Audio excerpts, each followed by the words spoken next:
누가복음 15장은 누가복음의 주제를 선명하게 알 수 있는 세 가지 비유를 기록합니다. 우리가 잘 알고 있는 대로 잃은 양의 비유, 또 잃어버린 드라크마의 비유, 그리고 오늘 본문에 등장하는 잃어버린 아들의 비유. 대체적으로 잃어버린 아들의 비유는 탕자의 비유라고 많이 표현을 합니다. 오늘 본문에는 탕자라는 표현은 없지만 탕자라는 표현을 써서 오늘 본문의 둘째 아들을 설명을 하는데 적합한 설명이기도 해요. 이제 다음 시간에 맏아들에 대한 설교를 해야 되기 때문에 저는 굳이 둘째 아들이라고 제목을 했습니다. 오늘 본문은 우리 인간의 죄 때문에 어떤 비극이 생겨나고 또 회개하는 그런 내용과 회개할 때 하나님이 용서하시고 긍휼을 베푸시고 구원의 축복을 주시는가 하는 그런 내용을 잘 보여줄 수 있는 우리 주님께서 적합하게 비유로 말씀하시는 아주 적합한 그런 내용입니다. 특별히 둘째 아들 이 탕자는 그때 당시에 유대 사회에서 세리, 죄인, 이방인들로 그렇게 여겨지는, 그러니까 정통 유대 사회에 편입하지 못하고 그 유대 사회 안에서도 손가락질 당하고 그리고 사람들에게 가치를 인정받지 못했던 이들에 대한 어떤 대표격인 그런 비유가 됩니다. 그러면 맏아들은 어떻게 될까요? 맏아들은 바리새인이나 유대인을 그렇게 연상할 수가 있는 겁니다. 오늘 본문의 말씀 15장 전체가 다 그렇지만은 특별히 이 오늘 본문의 말씀은 하나님께서 어떻게 우리를 용서하시고 우리를 사랑하시느냐 하는 것을 잘 보여주고 있습니다. 오늘 둘째 아들에 대해서 살필 때 우리는 몇 가지 볼 수 있는데, 첫째는 재물을 모아서 먼 나라로 갔다고 그랬잖아요. 우리 오늘 본문 13절 말씀을 보면 같이 읽습니다. 시작. 그 후 며칠이 못 되어 둘째 아들이 재물을 다 모아가지고 먼 나라에 가서 허랑방탕하여 그 재산을 다 허비했다. 허랑방탕하다 하는 것은 낭비한다, 무절제하다. 그러니까 요즘 식으로 표현을 하면은 개념 없이 돈을 다 써버린 거예요. 무개념으로. 참 그런 말 듣는다는 것은 굉장히 쉽지 않은데 개념 없이 다 써버리는 거죠. 여러분, 하나님 밖에 있는 생각과 삶과 모든 행동은 절제선이 없어요.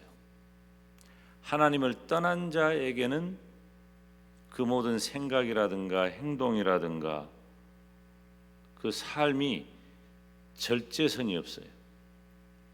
왜냐하면 인간의 약한 본성 자체가 허랑방탕하기 때문에 그래요.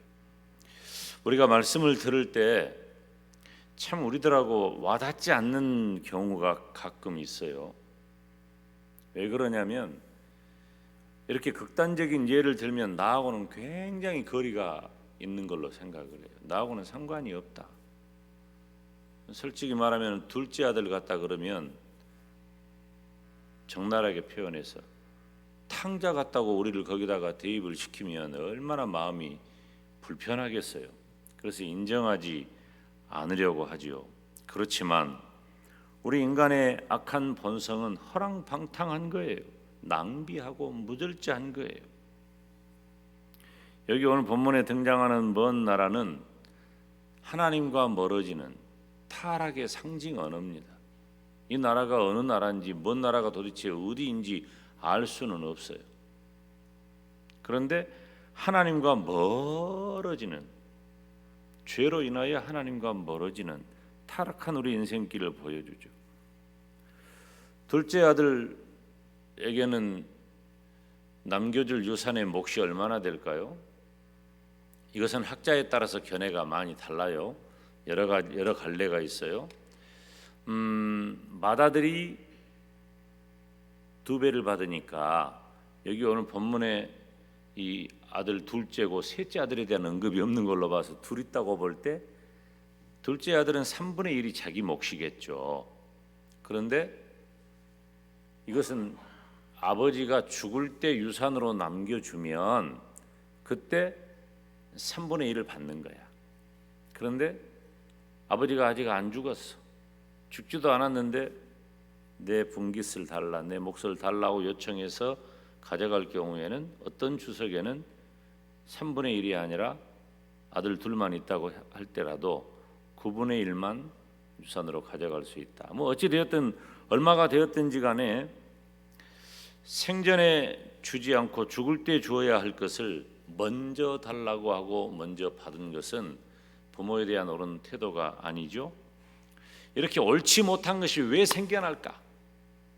둘째 아들처럼 우리들의 삶에도 옳지 못한 일이 가끔 일어나는데 무엇 때문에 옳지 않은 일이 생겨날까? 더 말할 것도 없이 하나님과 멀어지니까 그래요. 하나님 떠나니까.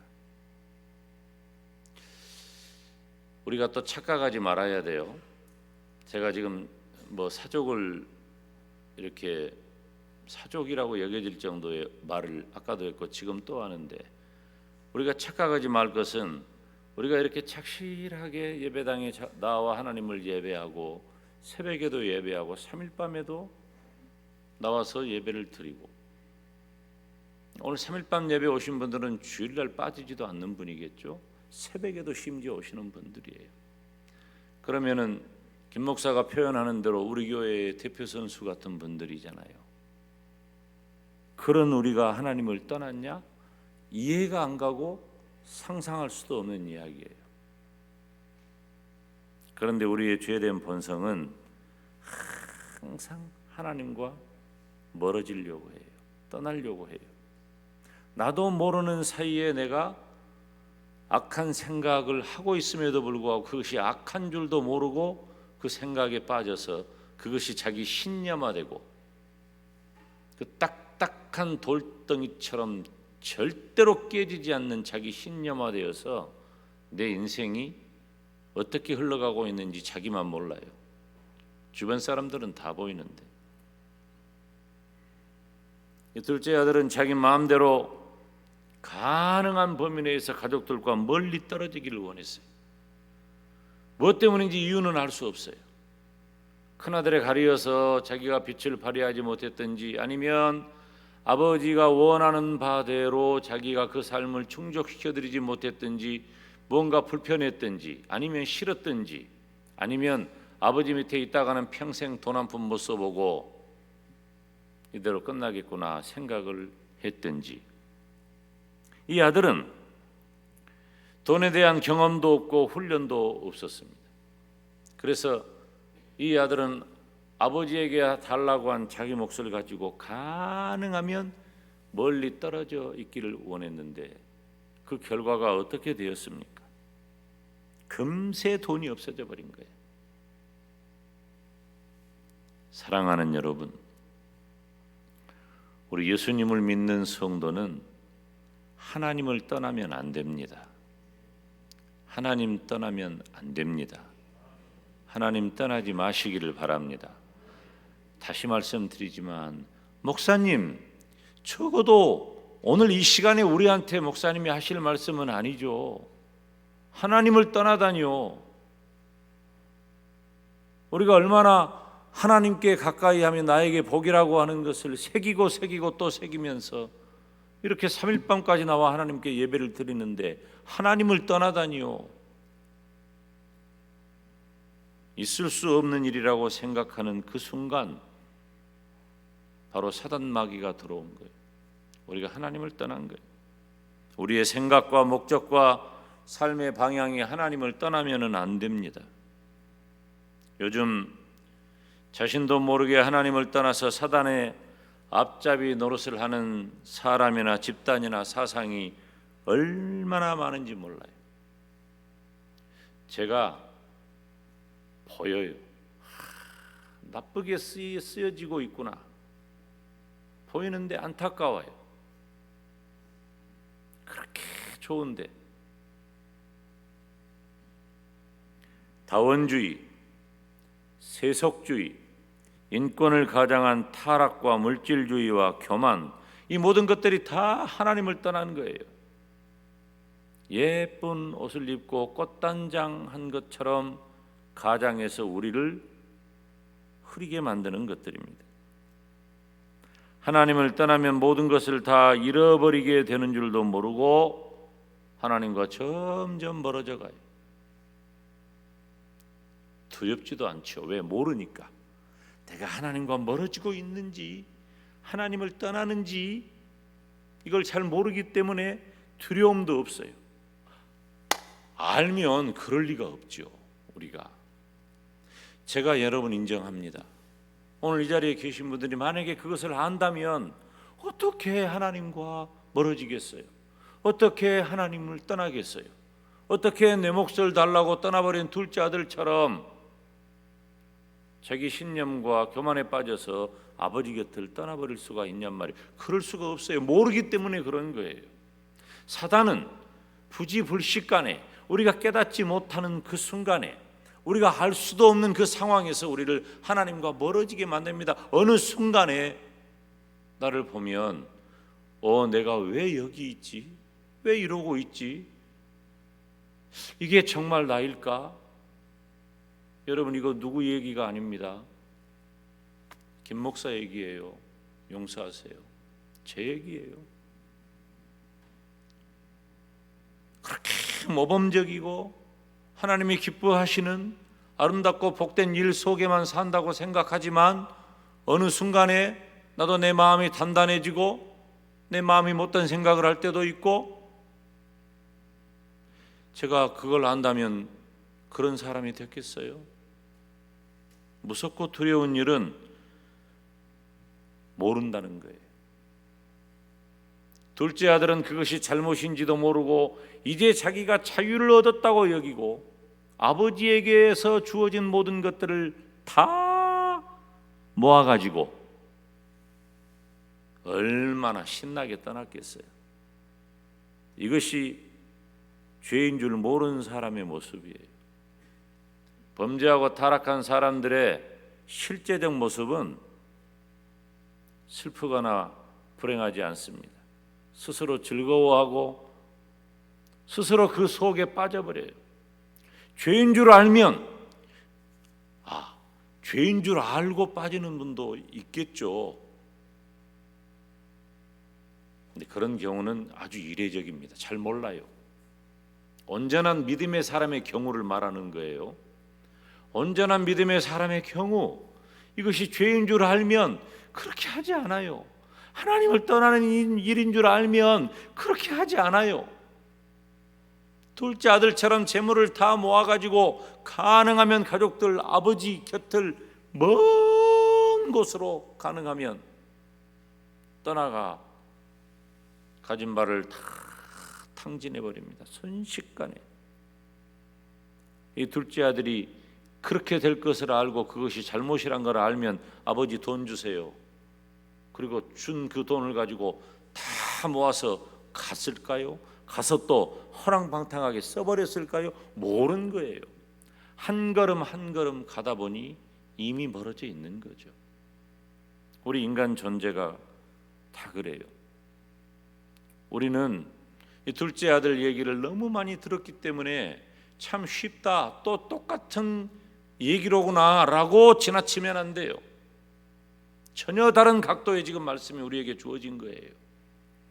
우리가 온전한 그리스도인으로서 믿음을 지키며 살아가고 있다고 하지만 둘째 아들처럼 하나님과 멀어져 있지는 않는지 우리를 다 점검해야 돼.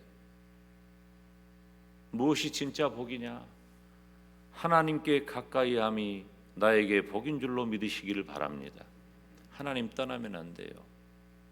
순간입니다.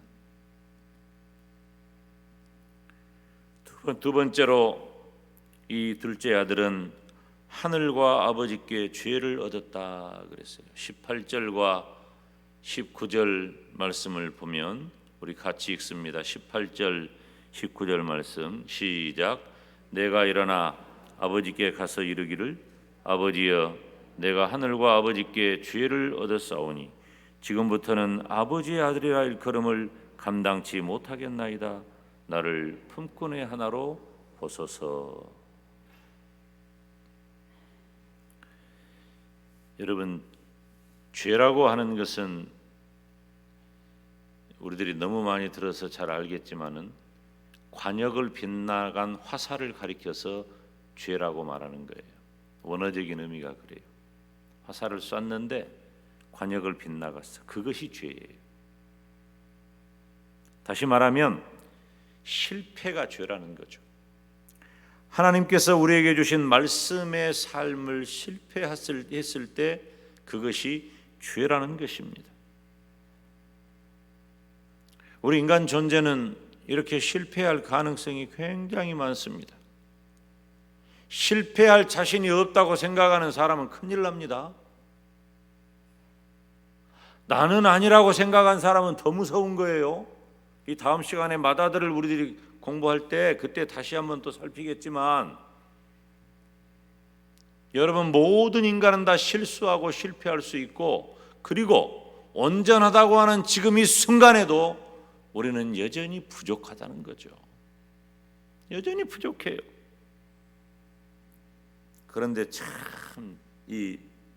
우리가 요즘 그런 행사를 자주 못합니다마는 과거에 뭐 여름 수양회를 한다든가 성경학교를 한다든가 뭐 이렇게 교회에서 무슨 대회를 한다든가 그러면 이 누가복음 15장 오늘 본문에 등장하는 이 내용을 가지고 성극, 총극 얼마나 맛깔스럽고 재밌게 만듭니까?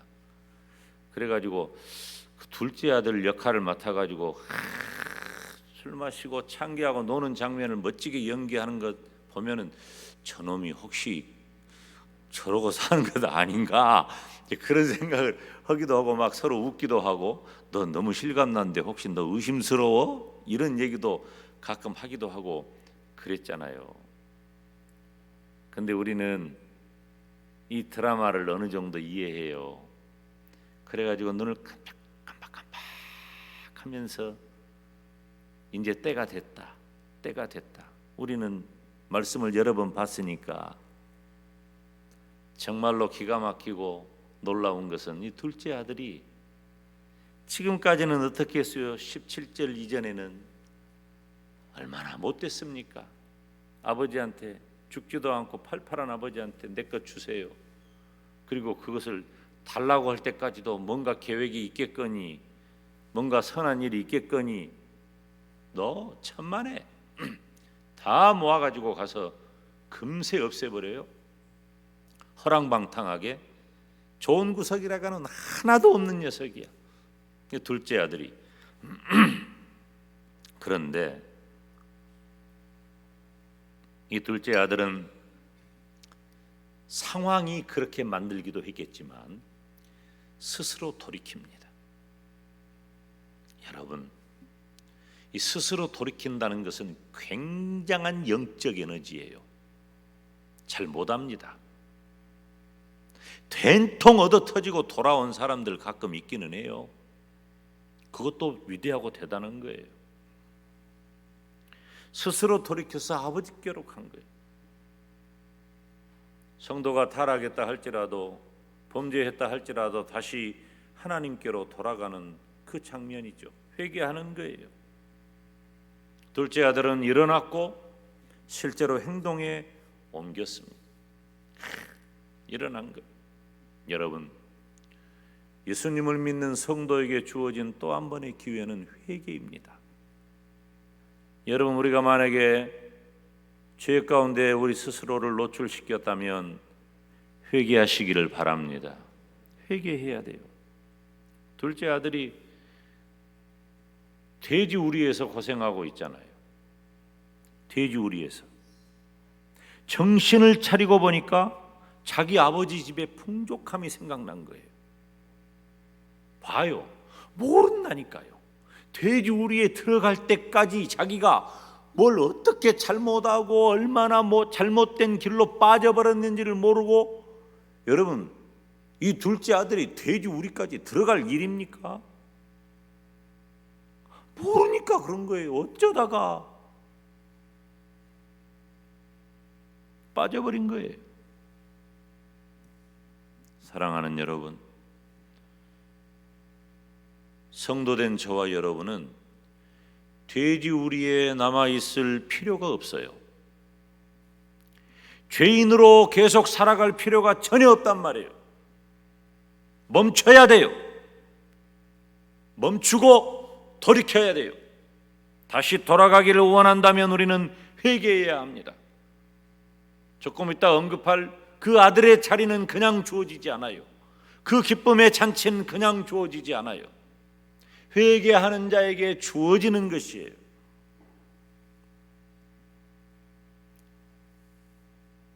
우리가 만약 회개한다면 여전히 죄인 된 나를 기다리시는 하나님에 대한 화답이 됩니다. 물론 마귀는 서운해하겠죠. 마치 써먹을 만한데, 마치 마음에 드는데 갑자기 눈물을 흘리고 하나님을 떠올리고, 이게 참, 저는 이 믿음의 승리의 장면을 얼마나 통쾌하고 고소하게, 나 마귀야, 우리의 목을 발로 누르고 승리의 개가를 마귀가 부르는 것 같은 그 상황에서 둘째 아들은 돼지우리에서 아버지 집을 떠올리고 일어나서 돌아가는 거예요. 기가 막히잖아요. 예수님을 믿는 성도는 어쩌다 실수하고 실패할 수 있어요. 우리는 완벽하지 않아요. 완벽하다고 하는 사람이 틀린 거예요. 우리는 죄 지을 수 있어요. 그렇지만 하나님께서 우리에게 주신 놀라운 축복은 죄인 된 나를 선택해 구원하셔서 천국 가게 하신 것처럼 죄에 빠진 나에게 회개의 은혜를 주셔서 다시 한번 기회를 주신다는 사실이에요. 마귀는 서운해하겠지만 하나님께서는 기다리고 계시는 일이에요. 무엇을? 회개를. 우리가 회개하는 순간 마귀의 계획은 산산조각이 나서 수포로 돌아가고 맙니다. 물거품처럼 돼버려요. 얼마나 통쾌합니까? 그러니 우리의 회개를 하나님께서 원하시고, 아멘, 하나님께서 기뻐하시고, 우리는 혹시 실수하고 실패할 수 있습니다.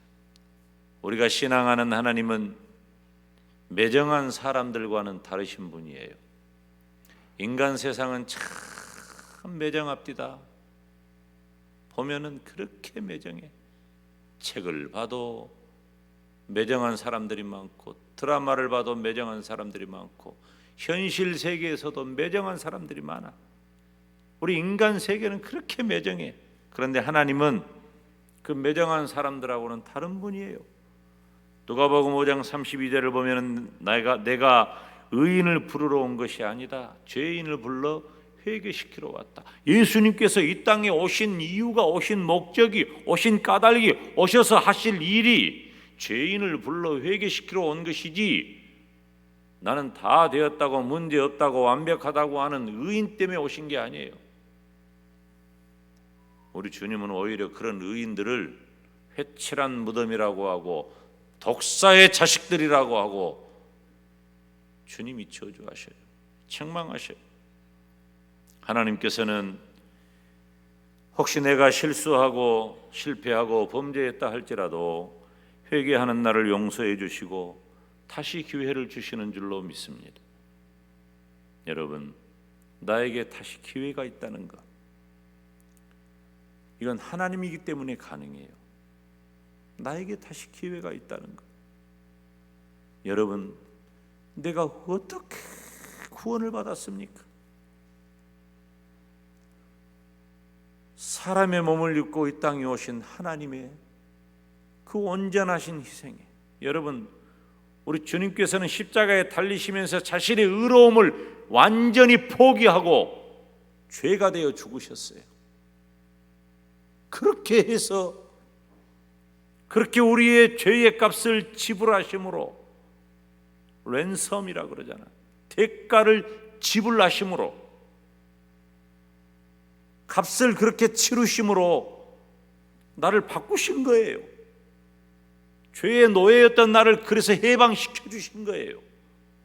그랬는데 또 죄의 자리로 들어가요?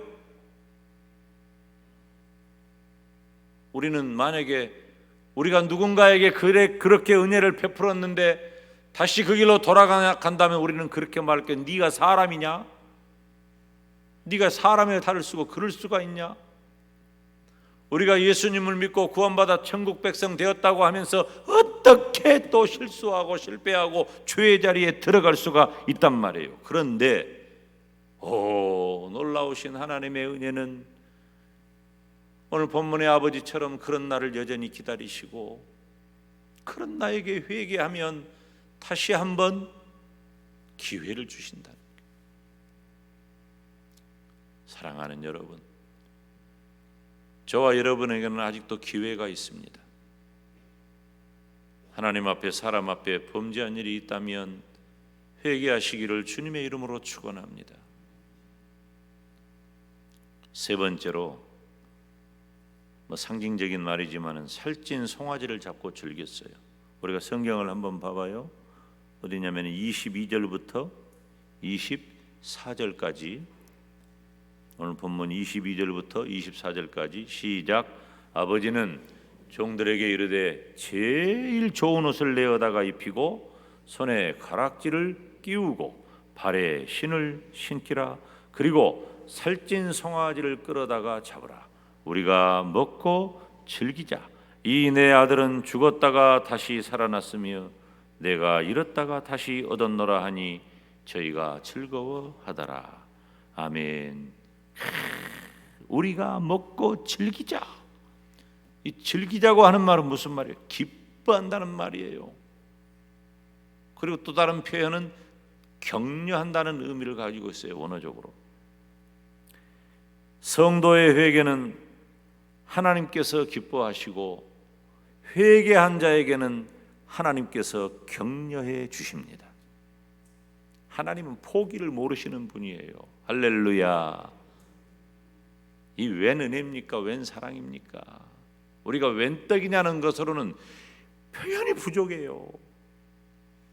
어쩌자고 우리가 예수님을 믿고, 어쩌자고 우리가 이 하나님의 선택함을 받아서, 어쩌자고 하나님의 백성으로 살아가냔 말이에요. 우리가 회개하면 하나님께서 우리에게 다시 기회를 주시고 기뻐하시면서 격려하신다는 말이에요. 그런데 여러분, 이 회개가 쉽지 않아요. 죄를 깨닫지 못할 뿐더러 회개가 쉽지 않습니다. 여러분, 회개해 봤습니까? 언제 회개해 봤습니까? 회개해 본 지가 얼마나 됐습니까? 그냥 일상적으로 용서해 주시옵소서 이런 그냥 입에서 나오는 대로 말하는 거 말고 심중에 내가 범한 죄악이 얼마나 무섭고 두렵고 힘든 것인가를 인하여 내가 그 죄로 인하여 고통을 경험하고, 죄 때문에 고통스러워하지도 않아. 그 고통을 경험하고, 이것이 잘못이구나, 이것이 하나님과 멀어진 것이구나. 그리고 하나님 앞에 내가 진정으로 내 마음을 돌이켜 회개를 하면 보통 신앙이 아니에요. 회개하는 신앙은 믿음의 열매요, 최고의 신앙이라고 볼 수 있어요. 또 다른 표현으로 말하자면은 내가 회개하기만 한다는 것을 하면 그것은 나에게 하나님이 주시는 최고의 축복이에요. 내가 회개할 수 있다는 것은 기회를 얻는 것이니까. 여러분, 기회가 없어지는 것은 비극입니다. 멸망입니다. 끝장난 겁니다. 너는 이제 기회가 없어. 얼마나 무섭습니까? 그런데 나에게 다시 기회가 주어져요. 내가 회개하면 다시 기회가 주어져요. 얼마나 감사하고 복된 일입니까? 그리고 아버지가 뭘 줘요? 좋은 옷도 주고 손가락지도 주고 신발도 내어주고 살찐 송아지 잡아다가 잔치도 벌려줘요. 다 뭐예요? 이거 언제적 얘기예요? 이 둘째 아들은 알아요. 익숙하거든.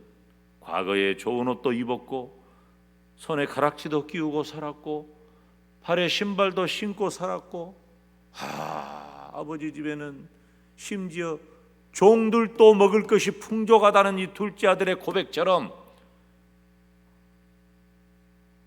범죄하고 타락하여 아버지를 멀리 떠나 있을 때는 몰랐지만 아버지 집에 돌아오니 예전에 했던 일이 다 회복이 되는 거예요. 우리가 하나님 앞에 회개하면 하나님은 다 회복시켜 주실 줄로 믿습니다. 아들의 신분이 다 회복된 거예요. 회개가 얼마나 복된 일인가. 아버지는 기다리고 기다립니다. 오늘 본문에 이 아버지의 모습을 보면 아들이 떠나간 그날부터 그랬을 거예요. 이놈이 안 보인다. 어디 갔다냐? 어디서 뭐하고 있다냐? 오겠지. 오고 문 밖에 나가 근데 보는 거예요. 흐릿한 것만 봐도 혹시나 하고 보는 거예요. 아들놈인가? 여기 오늘 본문에도 아직 거리가 멀지만 얼른 알아본 거예요. 내 아들이로구나. 달려가서 목을 어금맞춰 껴안고 입을 맞추고. 사랑하는 여러분, 하나님은 내가 잘못했을 때 포기하지 않으십니다. 내가 잘못했을 때 포기하지 않으시고 기다리고 계십니다. 하나님은 지금도 나를 기다리셔.